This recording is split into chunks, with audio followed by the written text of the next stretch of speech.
Hello everyone, it's Ben Frenzy, and today I am going to rank the most overpriced LEGO Star Wars sets from the past few years, being from 2019 to 2021. Before getting into the video, one quick disclaimer I have is that it was really hard deciding which of these is the most overpriced set. They're all different price ranges, and it's hard to tell if a $300 set that should have been $200 is more or less overpriced than a $30 set that should have been $20. So tried my best to objectively rank how overpriced they are, took other factors of the set into consideration when doing this.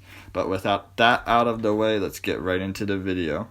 Starting with number 10 on this list, I picked the Knights of Ren transport ship, which is a $70 set, and it really should have been at the most $60, probably even less than that. You know you have a problem with your product if you advertise a transport ship and price it as that, and it doesn't even have an interior to hold all of the minifigures that should be transported in it. And that, along with the lack of Knights of Ren figures in this set, is why this set is on the list. The reason this set is at the bottom of the list is because it is a good build and it's almost deserving of the $70 price point, but it needed to be bigger, have an interior, and maybe include the Knights of Ren figures from the TIE Fighter and X-Wing set. But it almost was worth $70. It just needed an interior, really, and that's what stopped it from being worth its price. Seriously, don't make an expensive transport ship set if you don't even have space to transport people.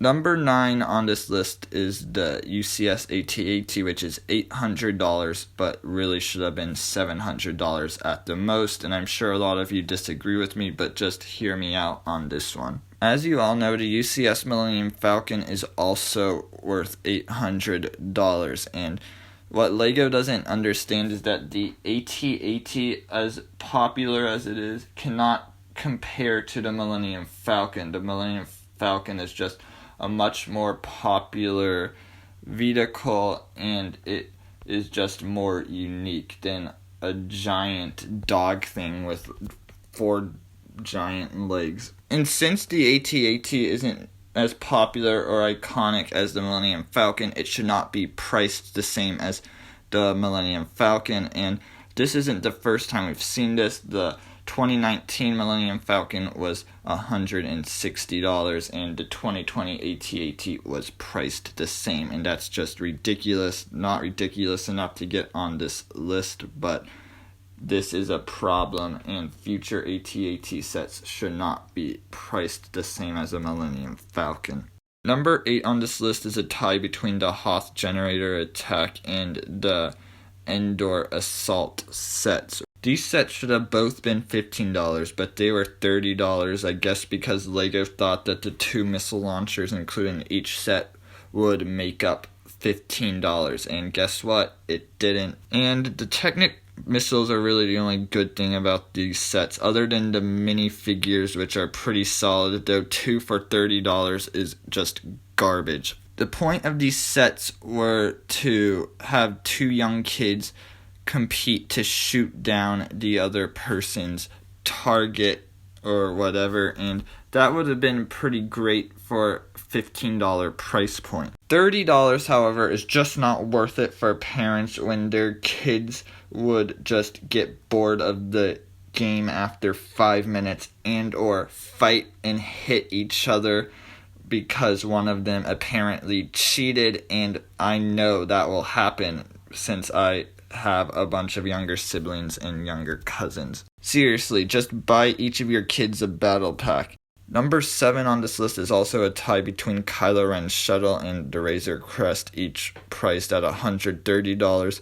Kylo Ren's shuttle should have been $110 at most, and the Razor Crest, though I don't have a better price range, there is a reason this set is overpriced, and I will talk about why. Not only is the Kylo Ren shuttle not worth $130 for what you get. It also really isn't that popular of a ship. I mean, people like it, but it's from the sequel movies, which people hate.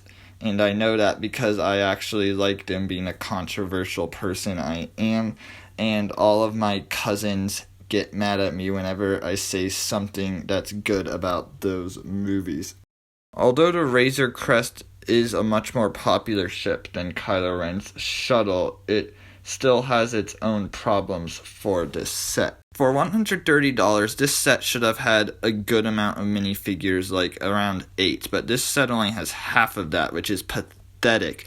There could have been a second Scout Trooper, Cara Dune, even Moff Gideon, Queel for sure, who should have been in this set. And no, adding Baby Yoda to the minifigure count does not change my opinion on this pathetic selection. This set could have easily escaped the list if there was a decent selection rather than 4 figures plus Baby Yoda, so I guess 4.5.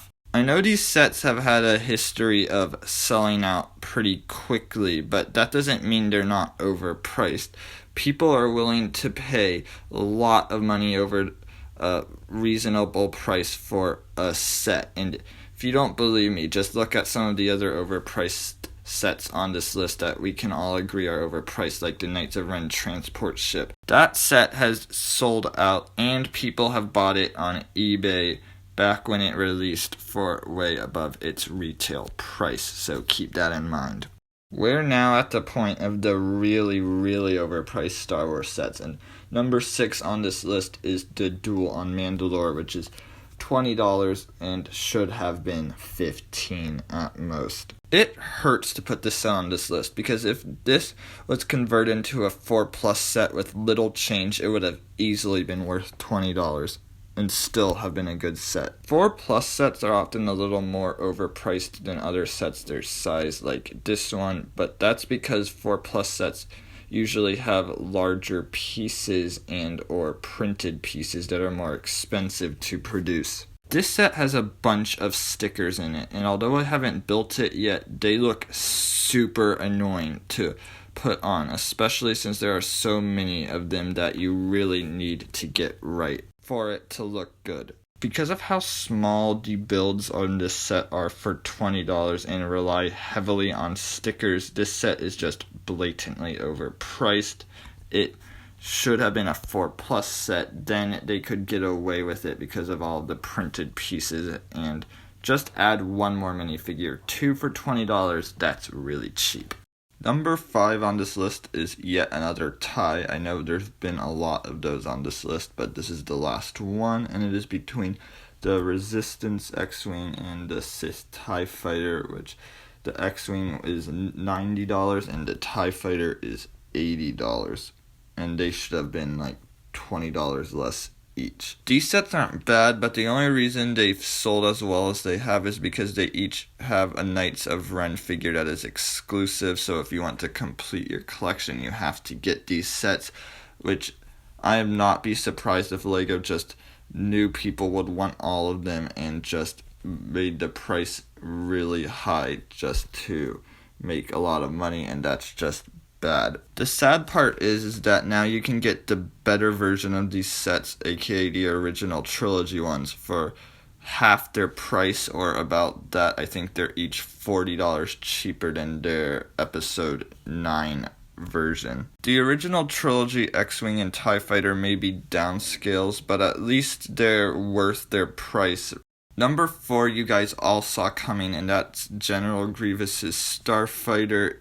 It is $80. It should have been $60, and its minifigures do not help its case. You would think that if LEGO made a $60 ship and $80 set, that they could at least get the minifigure torso for Obi-Wan Kenobi, a figure they've done so many times right. But no, they just had to scrap the Mustafar torso and not spend a few minutes photoshopping out the marks and reproducing a new print while keeping the set $20 higher than it should have been. A lot of people are complaining that Cody is not in this set, and that's just ridiculous. The Airborne Trooper is here, and everyone just remembers Cody being a clone with orange markings on him. Oh, okay, I'll just stop now. That joke has been done too many times. In all seriousness, though, Cody should have been in this set, and his absence just makes the extra $20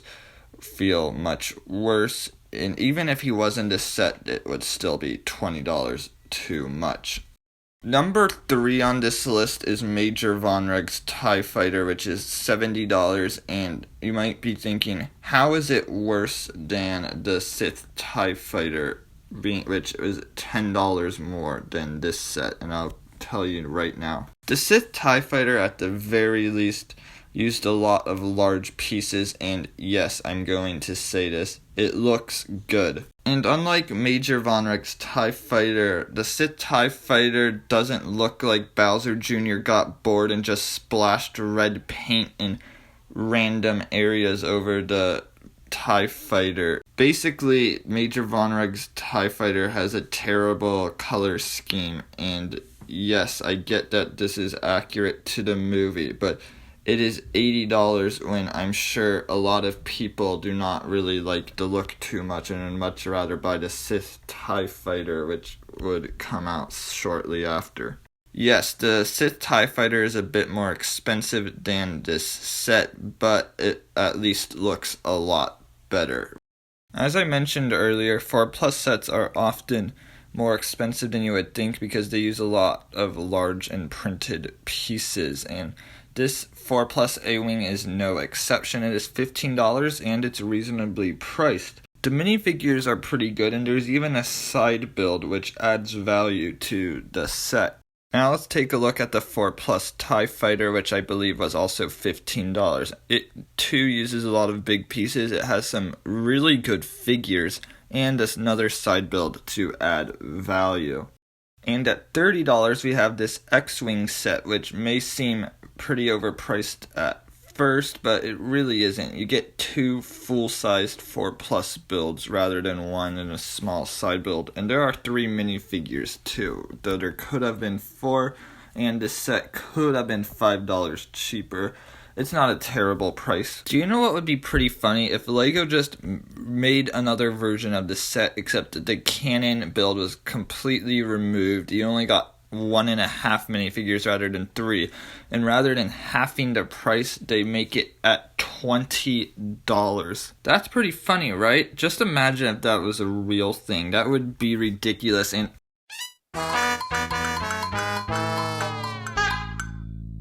look, I am not against LEGO making a 4+ Resistance X-Wing. However, I am against LEGO ripping off 4-year-olds.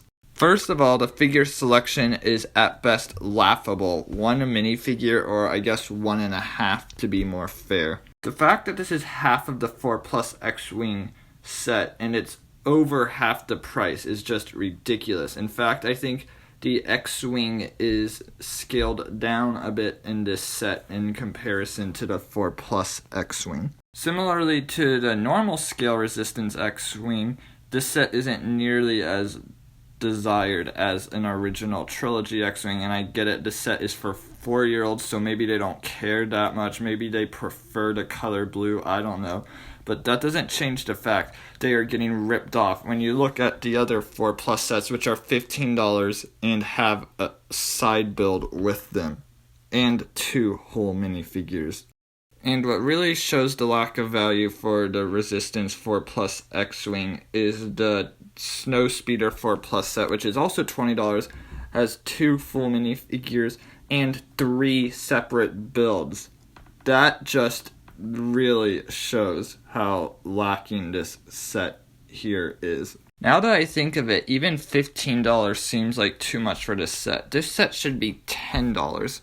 You're probably thinking, what set it could possibly be more overpriced than this set? And that is Luke's Landspeeder from last year. This set is $30, though it really should have been $20 like the previous Luke's Landspeeder. And there's no inflation change pretty much because this set came out right at the end of the previous Luke's Landspeeder's life cycle. This set did few things better than the previous Luke's Land Speeder and did quite a few things worse. For example, this set is not only $10 more expensive, it has one less minifigure.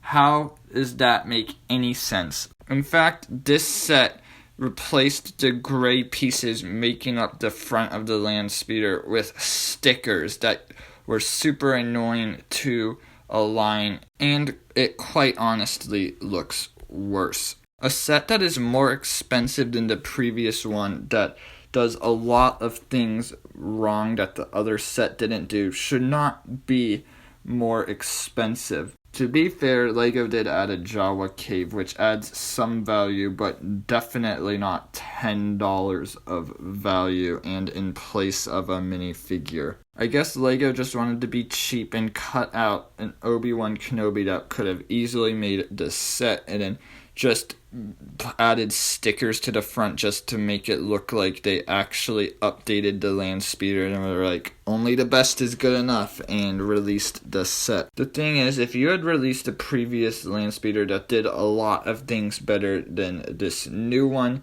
then you clearly did not come up with the best of a product. And we are finally at the end of this video. It was a really long top 10 list, but that's because there was so much to rant about and stuff to make fun of. Again, it was really hard figuring out how overpriced each of these sets were and then ranking them, and I'm sure I made some mistakes in the ranking, but let me know what your thoughts are on this list. Which sets are the most overpriced? Were there any I didn't include on this list? Well, yeah, there were, but I didn't have space for them. But what sets should have made this list, or were there any sets on this list that you think are not overpriced? Let me know in the comments. Anyways, thanks for watching. I'm going to do another top 10 video soon for the best 2021 Star Wars sets, so subscribe so you don't miss that. Remember to wash your hands, have a great holiday, and have a great day.